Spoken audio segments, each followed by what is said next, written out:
Washington harán que esta inauguración se vea muy diferente a las anteriores. Y bueno, así llegamos al final de esta entrega de Venezuela 360. Gracias por habernos acompañado y recuerde que siempre puede vernos a través de nuestras redes sociales.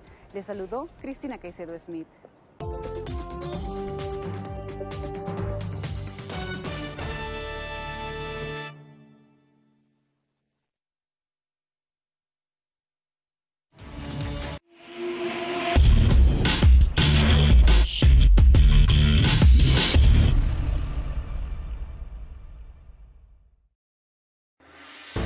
Unplugged In, the inauguration of Joe Biden and Kamala Harris. So help you God. So help me God. Congratulations, Mr. President. The 46th American president is sworn in on the steps of a scarred U.S. Capitol, guarded by thousands of troops around an empty city deserted after protest and pandemic. American history is made with the first woman inaugurated as vice president. Joe Biden lays out his vision for his presidency. Unplugged In, the inauguration of Joe Biden and Kamala Harris.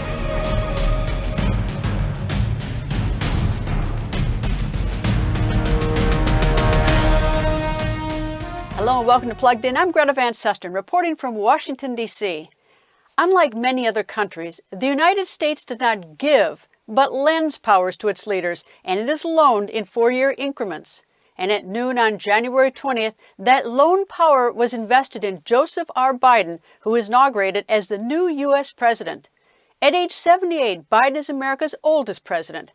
Also sworn in, Kamala Harris as vice president, becoming the first woman to hold that position. The new president delivered his inauguration speech at the U.S. Capitol, where 2 weeks earlier there was an attack on the Capitol. Ordinarily, there are crowds for the president's inaugural speech, but not this time. This time, the National Mall is guarded by the National Guard troops standing by to repel the risk of a repeated attack. All this amid a coronavirus pandemic and sluggish U.S. economy. President Biden laid out his path forward, calling on all Americans to work together. This is America's day. This is democracy's day. A day of history and hope, of renewal and resolve. Through a crucible for the ages, America has been tested anew, and America has risen to the challenge. Today, we celebrate the triumph not of a candidate, but of a cause, the cause of democracy. The people, the will of the people has been heard, and the will of the people has been heeded. We've learned again that democracy is precious. Democracy is fragile. And at this hour, my friends, democracy has prevailed. So now, on this hallowed ground where just a few days ago, violence sought to shake the Capitol's very foundation, we come together as one nation, under God, indivisible, to carry out the peaceful transfer of power as we have for more than 2 centuries. As we look ahead in our uniquely American way, restless, bold, optimistic, and set our sights on the nation we know we can be and we must be. I thank my predecessors of both parties for their presence here today. I thank them from the bottom of my heart. And I know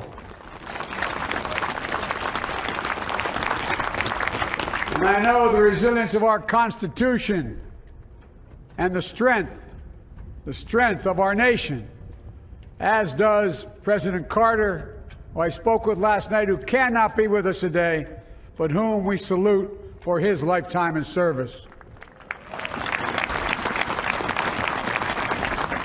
I've just taken the sacred oath each of those patriots have taken, the oath first sworn by George Washington. But the American story depends not on any one of us, not on some of us, but on all of us, on we the people who seek a more perfect union. This is a great nation. We are good people. And over the centuries, through storm and strife, in peace and in war, We've come so far, but we still have far to go. We'll press forward with speed and urgency, for we have much to do in this winter of peril and significant possibilities. Much to repair, much to restore, much to heal, much to build, and much to gain. Few people in our nation's history have been more challenged or found a time more challenging or difficult than the time we're in now. Once-in-a-century virus that silently stalks the country has taken as many lives in 1 year as America lost in all of World War II. Millions of jobs have been lost. Hundreds of thousands of businesses closed. A cry for racial justice, some 400 years in the making, moves us. The dream of justice for all will be deferred no longer. A cry for survival comes from the planet itself.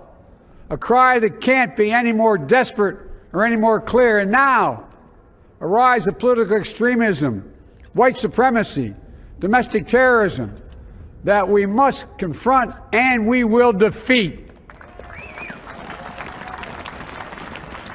To overcome these challenges, to restore the soul and secure the future of America, requires so much more than words. It requires the most elusive of all things in a democracy: unity. Uniting to fight the foes we face: anger, resentment and hatred, extremism, lawlessness, violence, disease, joblessness, and hopelessness. With unity, we can do great things, important things. We can right wrongs. We can put people to work in good jobs. We can teach our children in safe schools. We can overcome the deadly virus. We can reward work and rebuild the middle class and make health care secure for all. We can deliver racial justice, and we can make America once again the leading force for good in the world. I know speaking of unity can sound to some like a foolish fantasy these days. I know the forces that divide us are deep and they are real. But I also know they are not new. Our history has been a constant struggle between the American ideal that we're all created equal and the harsh, ugly reality that racism, nativism, fear, demonization have long torn us apart. The battle is perennial, and victory is never assured.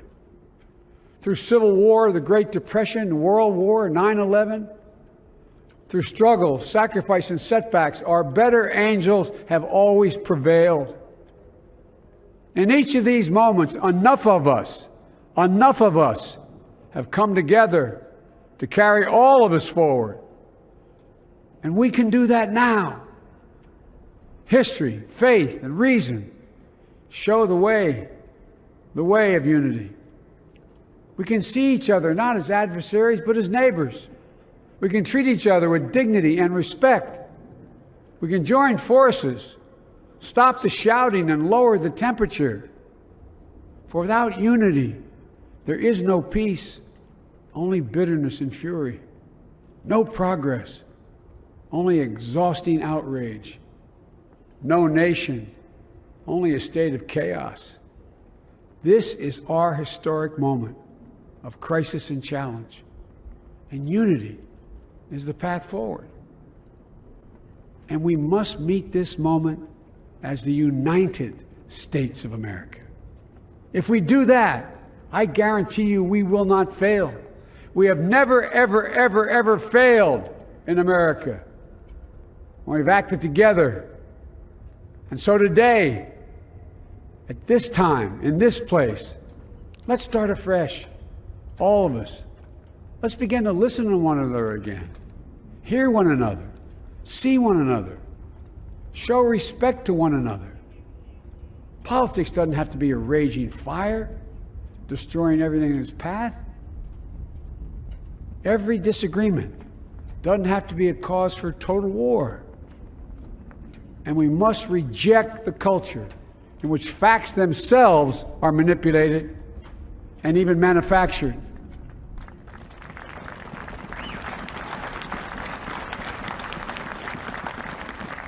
My fellow Americans, we have to be different than this. America has to be better than this. And I believe America is so much better than this. Just look around. Here we stand in the shadow of the Capitol Dome, as was mentioned earlier, completed amid the Civil War, when the Union itself was literally hanging in the balance.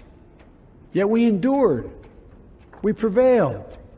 Here we stand, looking out on the great mall where Dr. King spoke of his dream. Here we stand where 108 years ago, at another inaugural, thousands of protesters tried to block brave women marching for the right to vote. And today, we mark the swearing in of the first woman in American history elected to national office, Vice President Kamala Harris. Don't tell me things can't change. To all those who supported our campaign, I'm humbled by the faith you've placed in us. To all those who did not support us, let me say this. Hear me out as we move forward. Take a measure of me and my heart. And if you still disagree, so be it. That's democracy. That's America. The right to dissent peaceably within the guardrails of our republic is perhaps this nation's greatest strength. Yet hear me clearly. Disagreement must not lead to disunion. And I pledge this to you. I will be a president for all Americans. All Americans. And I promise you, I will fight as hard for those who did not support me as for those who did.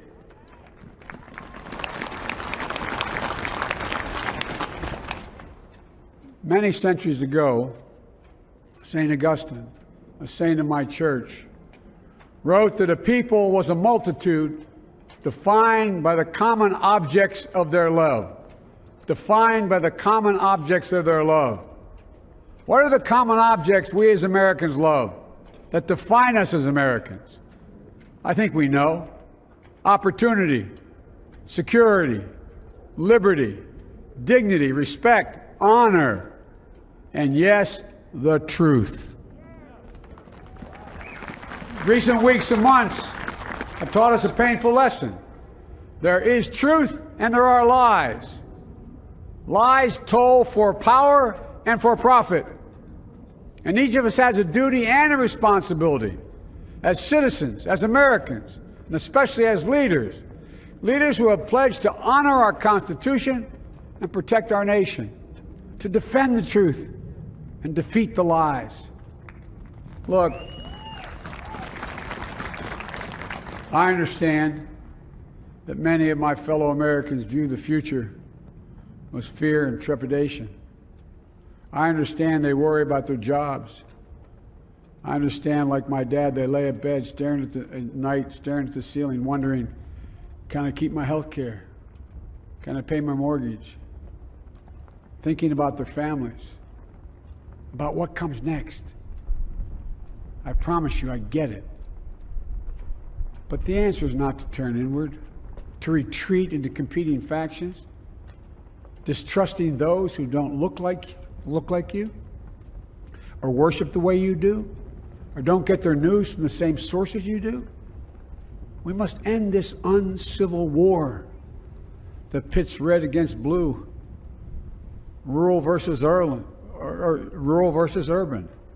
conservative versus liberal. We can do this if we open our souls instead of hardening our hearts. My fellow Americans, in the work ahead of us, we're going to need each other. We need all our strength to persevere through this dark winter. We're entering what may be the toughest and deadliest period of the virus. We must set aside politics and finally face this pandemic as one nation. One nation. And I promise you this, as the Bible says, weeping may endure for a night, but joy cometh in the morning. We will get through this together. Together. Look, folks, all my colleagues I serve with in the House and the Senate up here, we all understand the world is watching all of us today. So here's my message to those beyond our borders. America has been tested, and we've come out stronger for it.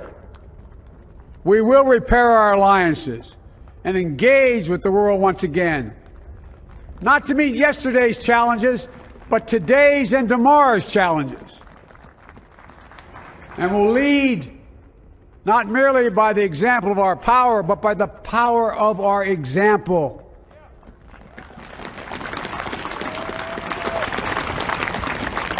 We'll be a strong and trusted partner for peace, progress, and security. Look, you all know we've been through so much in this nation. And in my first act as president, I'd like to ask you to join me in a moment of silent prayer. Remember all those who we lost in this past year to the pandemic. Those 400,000 fellow Americans, moms, dads, husbands, wives, sons, daughters, friends, neighbors, and co-workers. We'll honor them by becoming the people and the nation we know we can and should be. So I ask you, let's say a silent prayer for those who've lost their lives and those left behind, and for our country.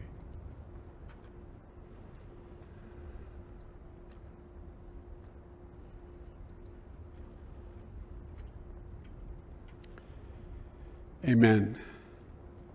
Folks, this is a time of testing. We face an attack on our democracy and on truth, a raging virus, growing inequity, the sting of systemic racism, a climate in crisis, America's role in the world. Any one of these would be enough to challenge us in profound ways. But the fact is, we face them all at once, presenting this nation with one of the gravest responsibilities we've had. Now we're going to be tested. Are we going to step up? All of us? It's time for boldness, for there's so much to do. And this is certain. I promise you, we will be judged, you and I, by how we resolve these cascading crises of our era. We will rise to the occasion is the question. Will we master this rare and difficult hour? Will we meet our obligations and pass along a new and better world to our children? I believe we must. I'm sure you do as well. I believe we will. And when we do, we'll write the next great chapter in the history of the United States of America, the American story. A story that might sound something like a song that means a lot to me. It's called American Anthem. There's one verse that stands out, at least for me, and it goes like this. The work and prayers of century have brought us to this day. What shall be our legacy? What will our children say? Let me know in my heart when my days are through. America, America, I gave my best to you. Let's us add our own work and prayers to the unfolding story of our great nation. If we do this, then when our days are through, our children and our children's children will say of us, they gave their best, they did their duty, they healed a broken land. My fellow Americans, I close the day where I began, with the sacred oath. Before God and all of you, I give you my word. I will always level with you. I will defend the Constitution. I'll defend our democracy.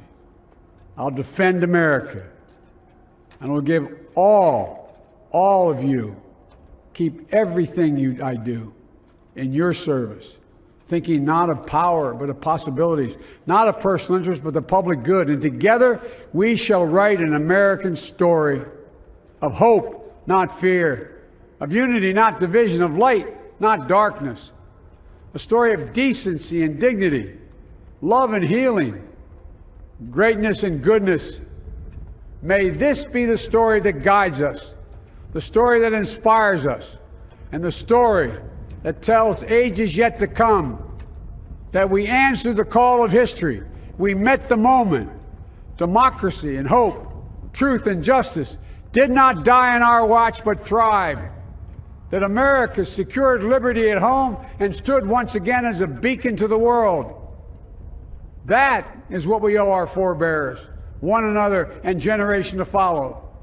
So, with purpose and resolve, we turn to those tasks of our time, sustained by faith, driven by conviction, and devoted to one another and the country we love with all our hearts.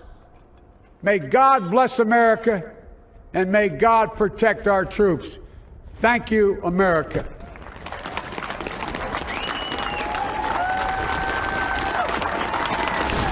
Before taking office, Joe Biden laid out a set of executive orders he will issue aimed at rolling back some of the most controversial actions of the Trump administration. He will also propose spending nearly $2 trillion to boost the economy and combat the coronavirus pandemic. Susan Page is the Washington bureau chief for USA Today, and she has covered 6 White House administrations. We talked about the challenges facing the new Biden administration. You know, Greta, it's true that every new president has challenges, but Joe Biden has more challenges, I think it's fair to say, than any president in modern times. And that starts with the pandemic that is still not under control. Now more than 400,000 Americans have died. The vaccine rollout, which we're all grateful it started, but it's had a lot of bumps. He's got the economic consequences of that pandemic. Millions of Americans still out of work, some of them at risk of eviction and hunger. And he also has a really divided nation, which was exhibited to our horror by the January 6th assault on the Capitol. Well, you talk about divide. I'll take that one first. Is the theme of his inauguration speech was unity.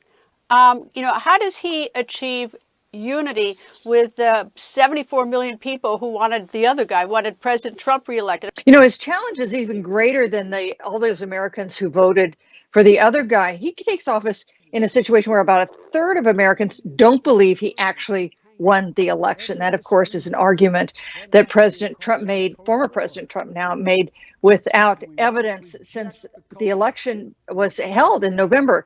So that's a special burden for Joe Biden. He handled it in his speech today the same way he's been handling it for some time during his campaign and since his election. And that is by saying, I want to be president of all the people. I want to be president of Americans, whether they supported me or not. He's really making an appeal to people on the other side. And that's not a thing every leader has done in the recent past. We'll see if it works. I think many people would describe President Biden, prior to now he's vice president and senator, as a moderate. And he now has within his own party, as you noted, some people farther to the left of him. He has made promises to them. And so, it does suggest to me that it's going to be a heavy lift to try to get all his Democrats on one page. Yeah, of course, he's moved a little to the left, as has his party. He is a more liberal politician than he was, say, at the point Obama chose him as his vice president. But he does have centrist instincts. It's almost like whatever you think about the policy, his personal approach is one that comes across as centrist, as can't we make a deal? Can't we find some common ground here? He has made several appointments. Some progressives are disappointed with the appointments he's made. Bernie Sanders, who was the progressive candidate for president, did not get a cabinet post as he wished. But he has appointed a lot of progressive voices, especially to second and third tier positions in agencies. Many countries around the world have had women as their leaders. The United States has not, but we have now a woman vice president for the very first time. What do you think her impact will be? Huge, I think. Just the fact that glass ceiling has finally been broken, I think, is an important message to women and girls in this country. It's interesting, Greta. We have, of course, never had a female president. We now have another male president, but the number 2 in line of succession is a female, our first female vice president. Number 3 in line of succession is the House Speaker, Nancy Pelosi, the first woman ever to become Speaker of the House. So you do see progress being made. Number of women in Congress has gone up. And it was interesting in our November election, the number of Republican women in Congress went up. The Republican gains were by and large made by female challenger candidates. So we may see these things happening in both our parties. Susan, thank you very much. Always nice to talk to you. Greta, thank you. Before Biden took the oath of office, Kamala Harris was sworn in as the new vice president. Harris is the first woman and first person of color to be U.S. vice president. She was a first-term senator from the state of California. Before that, she was California's attorney general. Harris attended Howard University, a prestigious historically black college in Washington, D.C. She earned a law degree at the University of California. The inauguration of a new president is accompanied by a trove of traditions, many of which are missing from this inauguration because of COVID and because of the state of alert due to the recent attack on the U.S. Capitol. Capricia Marshall was the White House chief of protocol during the first 4 years of the Obama administration. We talked about the logistics and protocols for this moment.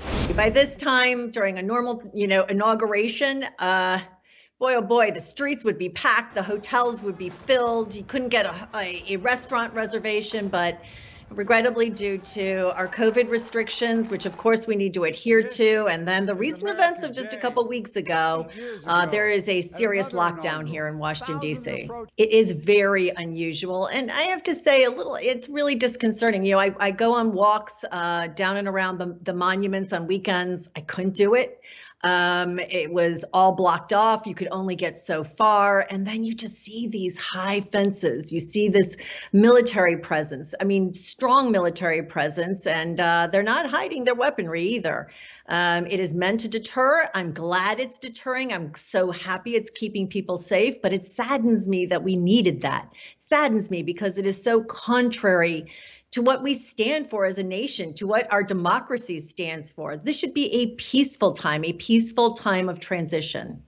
I have to really tip a hat to the inauguration committee that has put together just several days of true celebrations.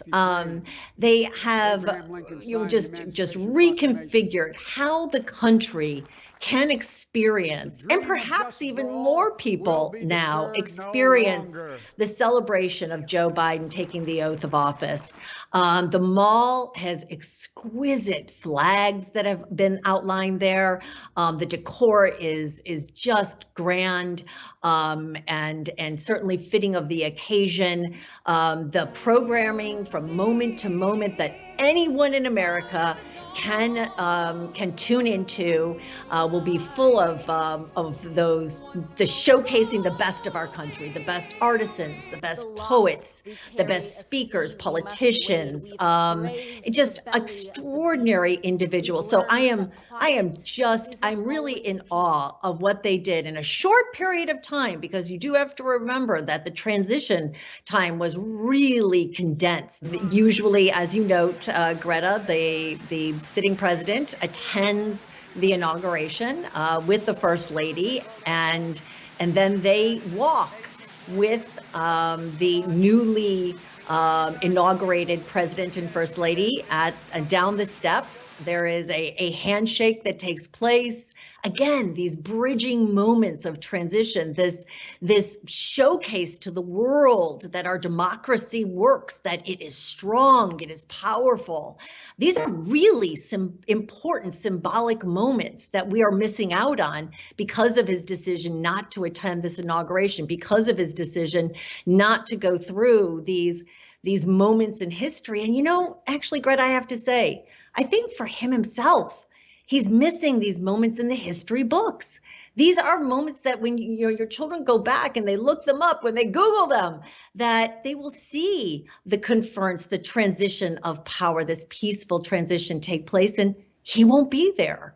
I just think it was not well thought out when it comes to his perspective years from now. But that's the way that it works. And I look forward to January 21st to see how much President Biden and Vice President, historic figure, Kamala Harris, will get done for our great nation. I know that they will do what they intend to do at this inauguration and unite us as a country again.